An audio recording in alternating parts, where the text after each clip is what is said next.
Hare Krishna. So we have seen the episode of Ambarish Maharaj here. So it's a wonderful episode and a very famous one. A lot of teachings we can derive. So our scriptures are like that. In scriptures, mainly we see the instructions from the Supreme Lord with examples. So here in Bhagavad Gita, if you see, its principles, all principles are explained of dharma, how you should stay in this world so that you will be happy.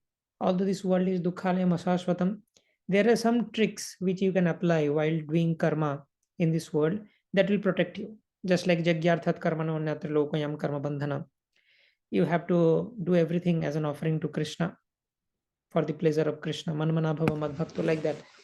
So there are some secrets Krishna has revealed in Bhagavad Gita which will enable us to enjoy in this material world, and after we um, like leave our body, we can directly go back to the spiritual world. So in Srimad Bhagavatam also we see these principles along with the case studies. So here the principle that the Supreme Lord is trying to teach us through this Srimad Bhagavatam is the severity of Vaishnava Aparadha. This Vaishnava Aparadha, offending a Vaishnava, is a very great offense. So it is told by our acharyas, Hari sthane aparadhe tare harinam, Toma sthane aparadhe nahi poritran. So in one of the Vaishnav like Vaishnav Vandanas, glorification of Vaishnavas, our acharyas write that if one offends the Lord Hari directly, if someone offends Lord Krishna directly, Krishna may excuse. But if someone is offending a devotee, then Krishna will never excuse. So these are the principles we must know. Otherwise, in the neophyte stage, we generally give more priority to the deity form. That if something is happening with the deity, we are very concerned that this deity means Krishna, and we take devotees cheaply in the temple. In Shastras, it is explained this is the characteristics of a Kanishta Adhikari, a neophyte devotee. A neophyte devotee gives more importance to the deity but does not behave well with the devotees. They consider that this deity is Krishna and the devotees are ordinary people. So this is a great mistake. Therefore, we have to learn the principles of Shastras in great detail. Otherwise, there can be many reactions. Like Durvasa Muni we sing. So Ambarish Maharaj was a very great devotee. Therefore, Durvasa Muni is having a life-threatening situation. But for us, the greatest loss we might suffer is we will lose taste in bhakti, and we will start behaving like a materialistic person, and we will spend millions of lifetimes in this material world. So maintaining our taste in bhakti, I'm getting some rasa. I'm liking this process of devotional service. This is the greatest gift, and we have to keep it well maintained by safeguarding ourselves from Vaishnava Aparadh. So this Bhakti Lata is like a creeper.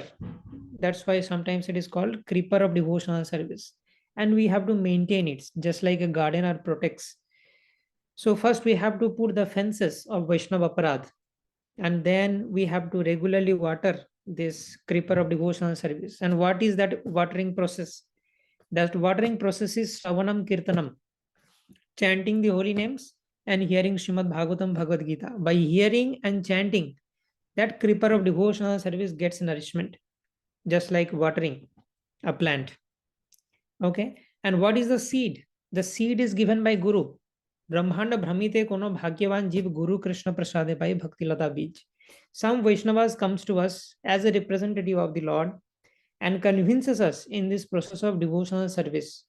So from that point onwards, the seed of devotional service is planted within our heart. Now it is our duty. The seed is given, and the seed is the mercy of Guru and Krishna. And now it is our responsibility to handle that greatest gift. That is a matchless gift, the seed of devotional service. So we have to maintain it by watering it regularly. So hearing and chanting is very important. In our daily life, if you are not allocating some hours for Krishna, then actually we cannot call ourselves human beings. Because if we do not do anything for Krishna, then a whole day we are doing materialistic activity and sense gratification. And Shastras say this is Sense gratification is the duty of animals. Ahara nidra bhai maithunam cha samanam etat pasubhi naranam dharmo hi tesham adhiko vishesho dharme nahi na pasubhi samana. So dharma is the unique characteristics of a human being. Dharma means walking on the path shown by Krishna. Dharmam tu sakshat bhagavat pranitam. Dharma is the way shown by the Supreme Lord Himself in the Bhagavad Gita and Srimad Bhagavatam. So if we must allocate some time for Krishna in the day.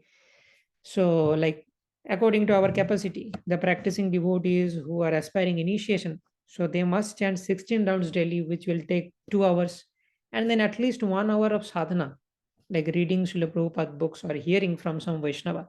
So at least these 3 hours out of 24 hours we should give to Krishna. And based on your availability, you can give more. But we should plan our life in such a way that everything is properly balanced. We cannot say that in this human form I do not have any time for Krishna. Then it's not proper actually. Then I will lose this human life and I will glide down to the lower species because I am not respecting the human form. So for our occupational duties, we can do 8 hours or maximum 10 hours. And for spiritual life, at least we have to give these 3 hours, 2 hours of chanting and 1 hour of sadhana, hearing or reading. So, and we can have a sound sleep of 6-7 hours. So this is how we have to plan and manage our life so that we have time for Krishna. So this is how we can see the principles of Shastra along with the case studies are given in Srimad Bhagavatam. So this is a wonderful literature. Srimad Bhagavatam is Krishna himself.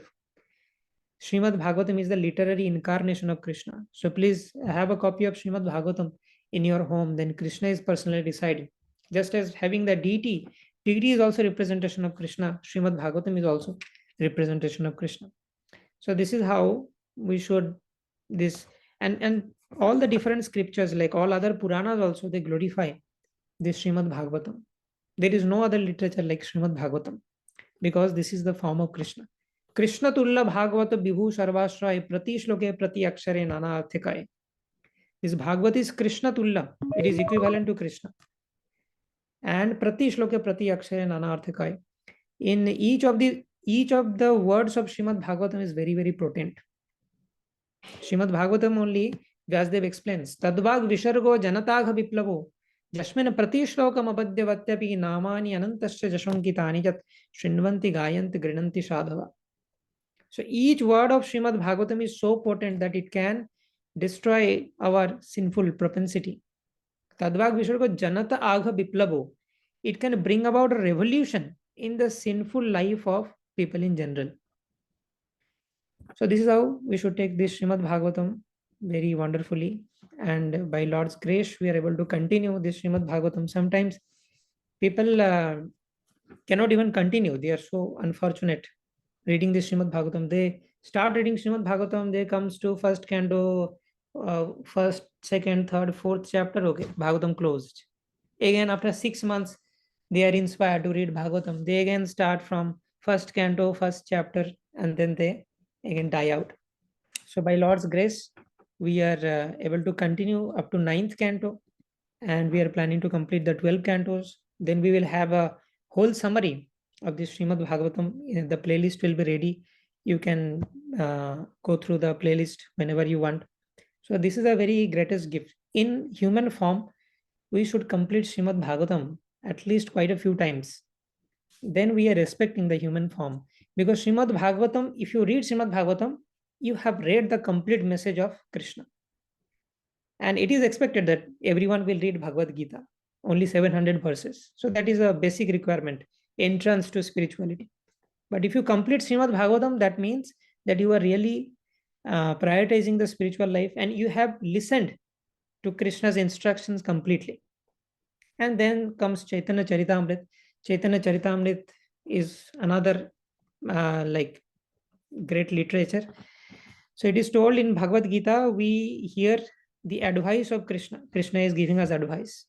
In Srimad Bhagavatam, we can know that what are the pastimes of Krishna and much more elaboration. And Chaitanya Charitamrita is the mind of Krishna, how Krishna thinks, how the Supreme Lord thinks. So Bhagavad Gita, Srimad Bhagavatam, then comes Chaitanya Charitamrita. So after we complete the Srimad Bhagavatam, we'll start with Chaitanya Charitamrita also. So in Chaitanya Charitamrita also, many principles of Bhagavatam and Bhagavad Gita are discussed. And that's another realm of beauty. Srimad Bhagavatam is Krishna, and this Chaitanya Charitamrita is non-different from Chaitanya Mahaprabhu. So you will see that Chaitanya Mahaprabhu is also the Yuga avatar of Kali Yuga. So we should be finding happiness in reading all these Sastras. Then we have done something in human life. If after, like, before departing also we are attached to the material pleasure, then we have not utilized the human life properly. Okay, the goal of human life is to develop our attachment to Krishna and the scriptures. Krishna's narrations are written in scripture. So if we develop our taste for scriptures, then our life is successful. And we'll end with a very interesting verse from Srimad Bhagavatam. 1.2.8 says, Dharma swanusthita pumsa vishwakshena kathashuya notpade yadiratim shrama eva hi kevalam. So you can perform whatever activities you want. Some people think rotating agarbattis is dharma. Some people think that, okay, I'm giving charity, this is my dharma. So you can have your own conceptions of dharma. But whatever dharma you execute, whatever you practice, dharma swanushtita pumsha, vishwakshena kathashuya notpade jadiratim. If you do not develop taste for hearing Krishna katha, then shrama eva hi kevalam. Your conception of dharma is bogus, your practice of dharma is useless. So the end product should be that we are attached to Krishna and we are attached to hearing Krishna katha. So that is the end goal. This is how, if we hear with eagerness, Bhagavatam can benedict us with that. Jasham vai shuyamanayam Krishne parama purushe bhakti utpadyate pumsha shoka moha bhayapaha. Just by hearing Srimad Bhagavatam attentively, we can get this benediction. We can like perfect our human form of life. So two things we must give time: chanting and hearing. Regularly chant the holy names as per your capacity. If you are a beginner, start with 2 rounds. If you are chanting for some time, chant 4 rounds, 8 rounds. If you are a practicing devotee aspiring for initiation, chant 16 rounds. And you have to regularly hear Srimad Bhagavatam or narrations about Krishna from the mouth of the Vaishnavas, pure Vaishnavas, who are following the culture themselves. And mostly Srila Prabhupada's followers, they follow this culture. They themselves practice what they speak, what is written in Srimad Bhagavatam. So this is how we can perfect our human life. And then we can move on from this lower grade of taste, lower grade of material pleasure to the transcendental pleasure.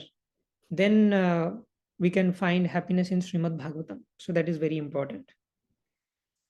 Okay, thank you very much. Hare Krishna. So we'll continue the 9th canto in the next class. So Granthārāja Srimad Bhagavatam ki jai, Srila Prabhupada ki jai. Nitai Gaur Pramanande, Hari Hari Bol. If you have any questions, you can just text me because it's late. I'm not taking questions anymore. Thank you very much. Hare Krishna.